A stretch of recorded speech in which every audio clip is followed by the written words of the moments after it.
All right, we're now on step 8 in your directions for the vector portrait, and we're still in Photoshop. You'll notice. So the image is cut out from the background, and I'm ready to crop it now.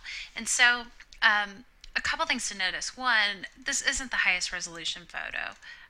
It's pretty fuzzy, and I'm gonna go ahead and go with it because one, it's a first bike ride photo, which I thought would be fun for this assignment.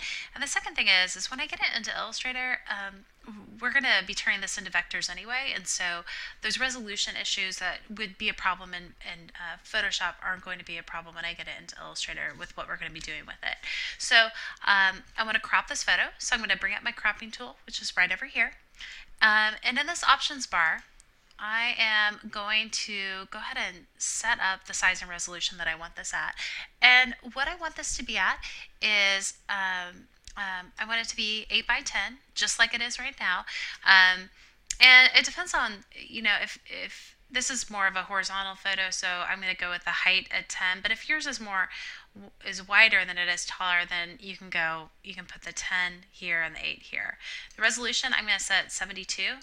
And again, this is because I don't need it to be that high of resolution. I need it to be, I want it to process pretty quickly when we get it into Illustrator. So here we go. I have my crop settings correct, and I'm going to save as here. And I'm going to, if you already have a high resolution of your cutout background, I'm going to say this is bike photo crop. Just so I know the difference between the one that I've cropped and the one that I haven't. You might want to go back to a higher resolution of your photo later. So here we go. Okay.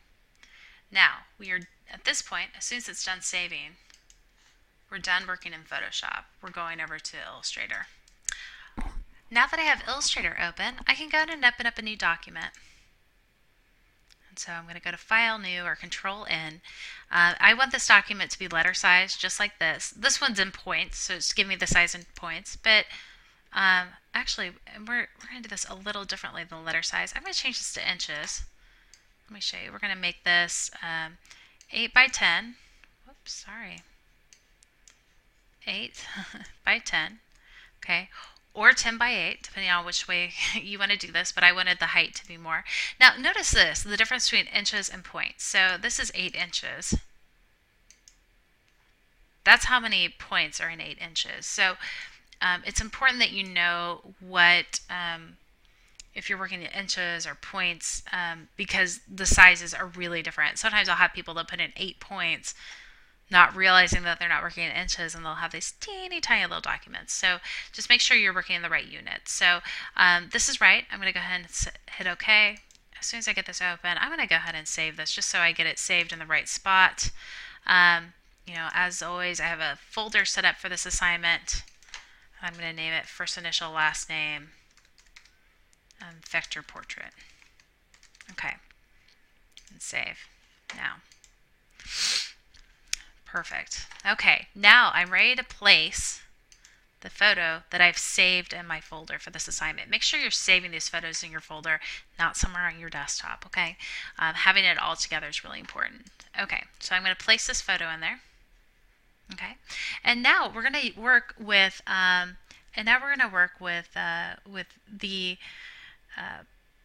oh, and actually, before we go on, if this wasn't the size I wanted it to be, I could go ahead and resize at this point, just holding down Shift while I resize to keep those proportions. I'm going to go ahead and leave it at full size, though, since I cropped it for that size initially. Okay, but, resize the photo so it fills that space well. Okay, now we're going to work with this image trace feature in Photoshop. Or in Illustrator, sorry. It used to be called Live Trace, and now it's called Image Trace. So with this image selected, if I click on this little menu of options here, I'm going to start out by looking at the black and white logo. And this is going to give me a really stark black and white image of my version of my image. And let's go ahead and click on this little image trace panel here. That's going to give me a lot more options. And I want to give you guys just an idea. You can also do a version of it with color. If you want to do a version with color, talk to me about it because I don't want them to have a lot of colors in them. Um, I want it to be what I want you guys to get out of this is a really simplified version. But if you did something like 3 or 4 or 5 colors, I would be okay with that. I'm going to go ahead and stick with, sorry, I'm going to go ahead and stick with this black and white logo though because I like that simplified version of it. But I want to look at some of these advanced settings here. And if I play with the threshold, I can control, you know, how much, what is getting, how much of the image I can see. And so I'm going to play with those settings until I have it exactly the way I want it. And maybe I want to have some really detailed paths. Okay. It takes a little bit of playing with. You want to make sure that preview button is selected. I kind of like it with some noise, I think. Okay. Anyway, spend some time until you have it to the amount of detail that you want. Let's see, I'm going to want to create fills. I'm going to go ahead and click on this ignore white button. And the nice thing about that is I won't have to delete out pieces of white in my image. It will just automatically leave those blank instead of white. Otherwise, it would leave those selections as white and not as with a white fill rather than just kind of clear. And so I'm going to stick with that. I like that setting, and we're just going to go with this. Okay. Now, I like this. The thing I'm not a big fan of is that right now I can't edit these paths because they're still a part of the original. They're still tied to that photo. But as soon as I hit this expand button, you'll see that it has now turned this image into editable paths. And so I can take my direct select tool and I can go in. I can start to edit these little individual paths out. And so, I could do that. I'm going to spend a few minutes just kind of playing with some of these paths and adjusting them, and then we'll pick up from there. All right, I ended up just making some small changes to make the tire just a little bit smoother. Nothing big. I've seen some people add some really cool effects where it looks like the image is kind of melting across the page. You can certainly experiment with any of those things, and I hope you will try a bunch of different options. We're going to move on to the next step. We are now at step 15 in your instructions. Actually, we are now, to step 16 in your instructions. And at this point, we're going to add some interesting symbols to our design. And before I do that, I'm going to go ahead and add a background color to this. And let's see. I'm going to go with, I don't know, maybe a nice blue. I'm going to arrange that and send it to back. Okay, great. So I have this, he's riding off into a blue background. And now I'm going to go into my symbols palette and I'm going to look for some different symbols. Now, you can really mix this up on this one, but what I really want to look at are some of these interesting, what I tend to like for this are some of these interesting, like the dot pattern vector packs or the grind vector packs. They give you some really kind of fun, they can help you add some fun texture to the back of an image. So let's pull this one out, for example. Okay. Great. Maybe I'll position it so it'll look like he's riding through something kind of grungy.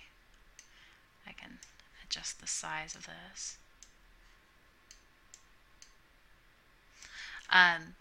Okay, so I want to change the color of this. And you may remember having done this earlier in the year, but to change the color of it, I'm going to break the link to the symbol. And you can see I have all these editable points.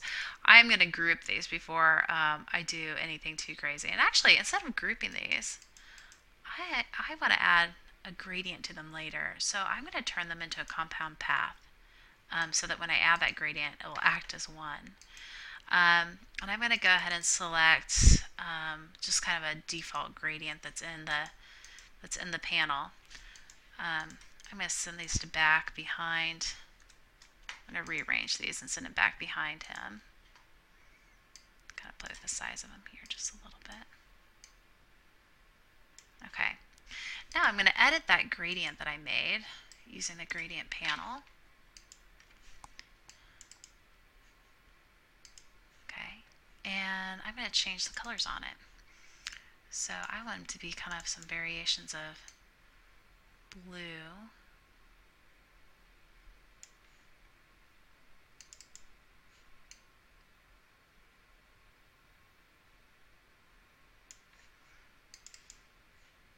That will stick out against the background that we have.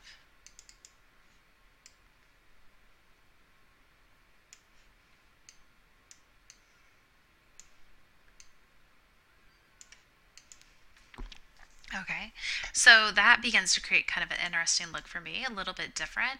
And then I can start to add maybe some other details into the background here.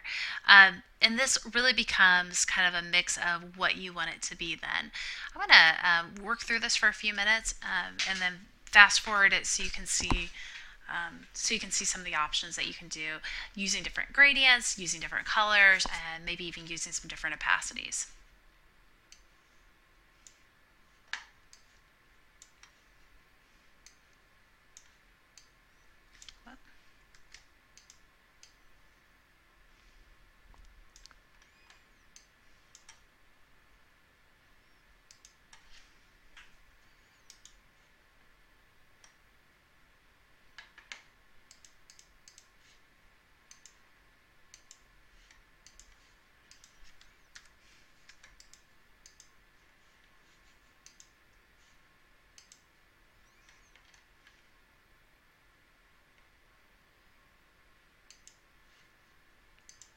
I'm at a pretty good shape with this, so you can kind of see some of the things I've done with different colors and overlapping opacities and adding texture to things.